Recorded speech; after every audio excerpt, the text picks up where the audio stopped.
Hello everyone, welcome back to Too Sweet MTG and welcome to another video. In today's episode, we're going to be going over my top 10 reprints from Commander Masters. This does look like a very sweet set. Now, hopefully, these reprints will bring down some of the prices because some of these cards were very expensive before time of reprinting. So hopefully this will really help out some prices. Before we get into the list proper, let's go over some honorable mentions. First up is Capture of Jingzhou. From a price point of view, this could actually be one of the biggest reprints in the whole set.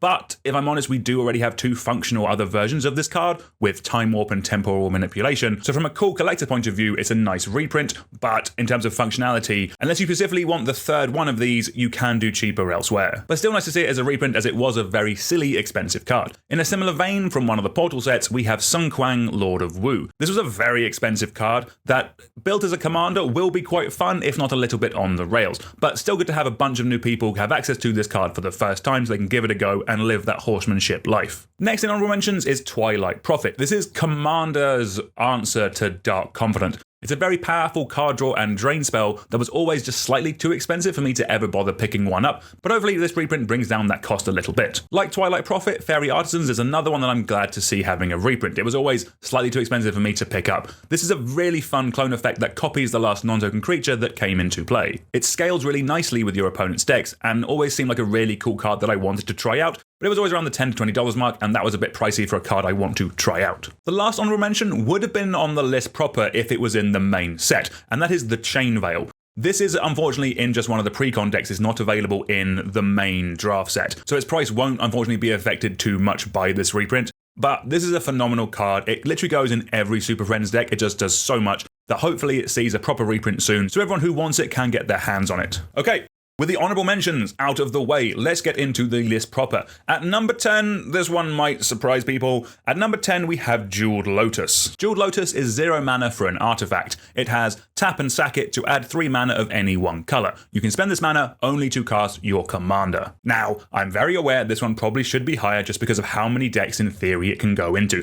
But if I'm honest, I don't actually like this card. This is made for Commander turned up to 11, but if I'm honest, more in hype than actual use. It is a very good card, and there is a world where if everyone's running super fully tuned Commander decks, a lot of them would want this. So obviously, this is great at casting your Commander super early. Letting you play a 4 CMC Commander on turn 1 is absolutely nuts. And then late game, then you recast your commander around the command attacks is just going to be very solid. But this card can end up dead in your hand a lot of the time. If you're 2/3 of the way through a commander game and you already have your commander out, it's not doing much unless it dies. But then I just remember all the furore about this card when it was printed. It was a wild time. And if I'm honest, for all that hype, it's not one I've actually seen people play that much. Now, I'm very aware that could be because the card was too expensive and not enough of them were opened, that people I played with haven't been putting them in their decks. That's completely fair, and hopefully with this reprint, it'll give people more opportunity to actually play with this dumb magic card, as obviously this is the first reprint since the first Commander Legends. This is definitely a card that will be reprinted again in the future, but this could just end up being like Mana Crypt, where it comes down in price a little bit,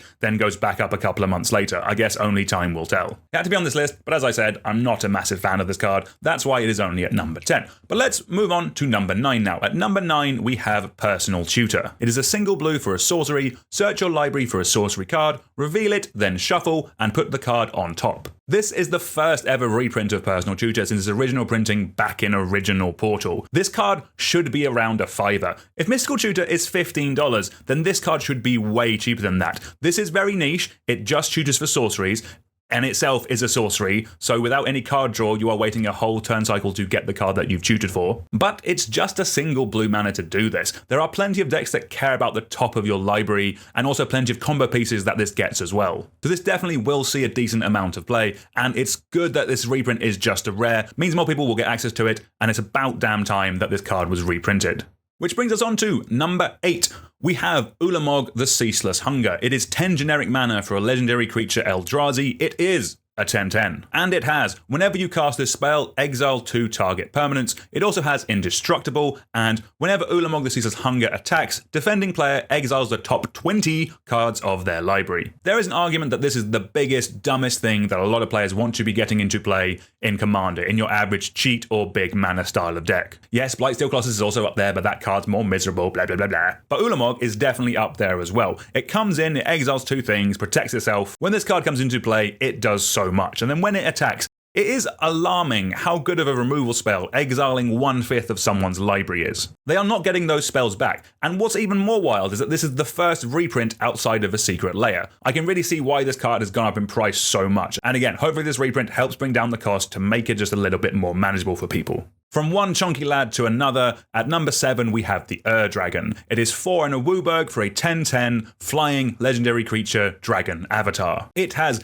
Eminence, which means as long as the Dragon is in the command zone or the battlefield, other dragon spells you cast cost 1 generic less to cast. And when one or more dragons you control attack, draw that many cards, then you may put a permanent card from your hand onto the battlefield. This card, the Dragon, is the 4th most popular commander on EDHREC, and is also wildly expensive because of that. Outside of a secret layer that was not available in the UK and a lot of places, this is its first proper reprint. It is genuinely such a fun commander. The Eminence ability is so strong, it just sits in your command zone and makes your dragons cheaper. You don't have to do anything, you never even have to cast it, you are always getting value out of it just whenever you play another dragon. But wait, when it does hit the board, this does so much work to let you win the game. By the time you're casting this, you probably already have some other dragons in play. They can attack straight away the turn this comes out, and you get those abilities. You'll draw a bunch of cards, you'll put another huge Dargon into play. It is phenomenal. But what's really cool about this card is that you can also lead a shapeshifter deck, because your shapeshifters also count as dragons, so their cost is also reduced by 1 as well. That could be a deck tech if people want it, but 99% of the time, this is the Dargoniest of Dargon deck that has ever Dargoned.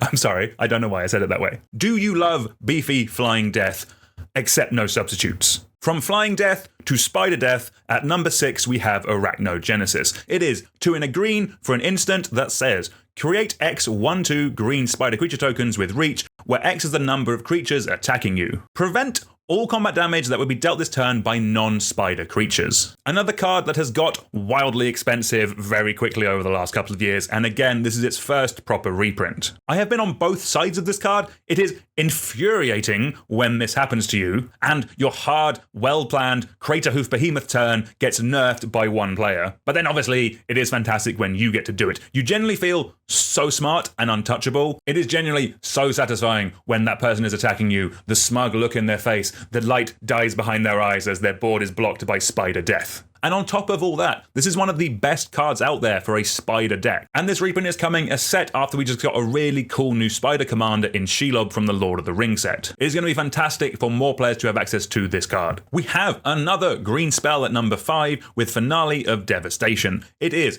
X green for a sorcery, search your library and or graveyard for a creature card with mana value X or less and put it onto the battlefield. If you search your library this way, shuffle.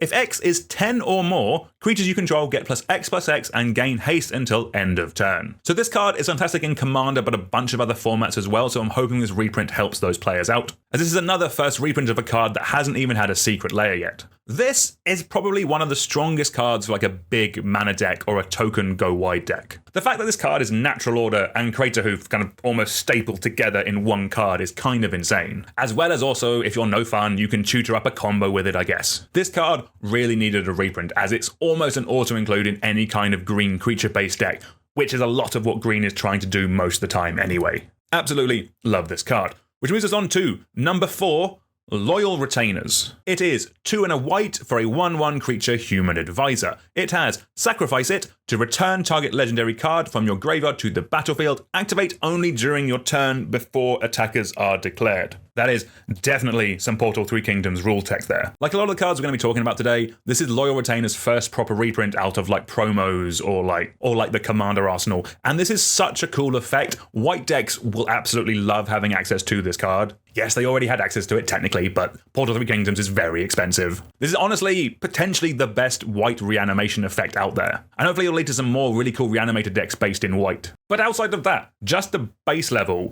if you're playing Commander, you generally have a legendary creature that you care about. This effectively says 3 mana, sacrifice it, bring your commander back from the graveyard into play. If you're in a white deck and you care about your commander, do you not just want this card? This seems like a really great option. I'll be honest, the timing restriction is a little bit weird. It kind of forces you to do it on your main phase, but it doesn't have to tap. You can just play this, sack it straight away on main phase 1 and get your commander back. that seems pretty good. I also personally want to really try this out in Cube, but that is a separate video for another time. We have a 3-drop at number 3. It's an artifact. We're talking about Extraplanar Lens. It has imprint, which means that when it enters the battlefield, you may exile target land that you control. But wait, there's upside. Whenever a land with the same name as the exiled card is tapped for mana, its controller adds 1 mana of any type that land produced. So we're generally getting into like proper Commander staples now. There is an argument that any monocolored deck should run Extraplanar Lens and Snow Basics, because that way, only your Snow Basics tap for double mana. Mana doubling effects are absolutely busted, and this is by far one of the best ways to do it in a monocolored deck that's obviously not in green. But then again, you probably still run it in a mono green deck as well. For the last decade or so, this card has been annoyingly expensive, and hopefully this reprint helps that out. Like, I do own a copy, but the term played is doing some work there. At number 2, we have some 2-drops.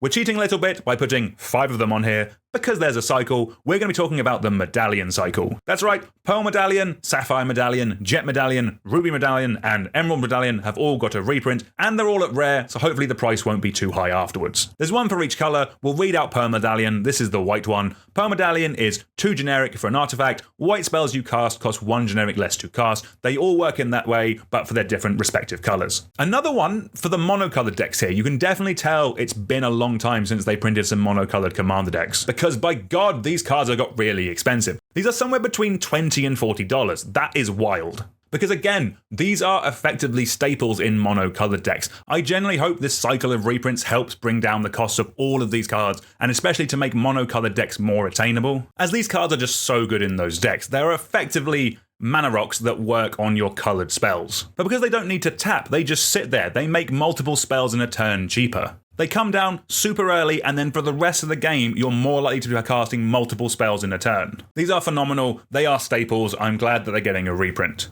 At number 1, we don't have a 1-drop.